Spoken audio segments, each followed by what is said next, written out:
पवित्र विश्वकर्मा पूजा और कन्या संक्रांति अवसर में आनंद बजार निकट में श्री जगन्नाथ मंदिर परिसर में मंदिर ट्रस्ट बोर्ड पक्षर प्रथम वार्षिक साहित्य आसार कार्यक्रम रविवार दिन तमाम आयोजित हो जाए। कार्यक्रम में ओडिशार विभिन्न प्रांतरू शताधिक साहित्यिक और कवि कवयित्री माने जोग देते। अनुष्ठान पक्षर 55 जन साहित्यिक सांबादिक समाजसेवी और कवि समेत 5 जन कवयित्री मानक संबर्धित कर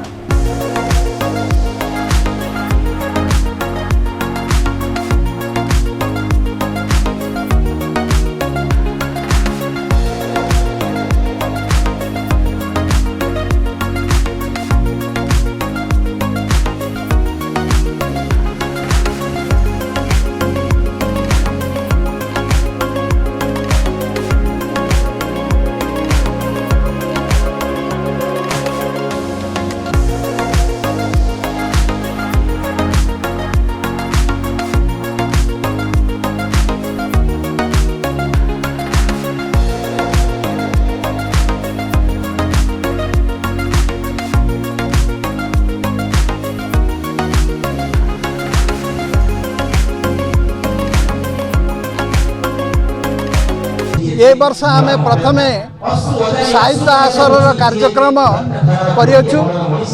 मु शिक्षकता हिसाब रे साहित्य संगीत जो कवि गाल्पिक एमान को मु अत्यंत भल पाई था।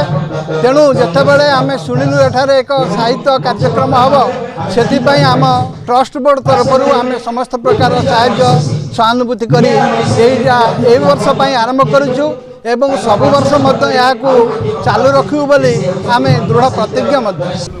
आमर आज श्री जगन्नाथ ट्रस्ट मंदिर ट्रस्ट तरफ एक सुंदर साहित्य कार्यक्रम आयोजन करा जायछि आनंद बजार तेर्थक्षेत्र तरफ ये आयोजन होती जहाँ जगन्नाथ संस्कृति को आम लोकलोचन आने जगन्नाथ संस्कृतिर प्रचार प्रसार जहाँ मंदिर ट्रस्टर कर्मकर्ता मैंने सदाबले लगी रही। सभापति विचित्रानंद नायक संपादक प्रफुल्ल कुमार साहू सदाबले चेष्टा करिसेंती जहाँ ये साहित्य आसर कविता पट जगन्नाथ संस्कृति पर आलोचना थिला आ कविता पाठ विभिन्न प्रकार कविता जी जो कविता पढ़े तापर बरगढ़र कंस महाराज को आम निमंत्रण कर से आसते द्वारा किसी कलार परिवेशन करागला।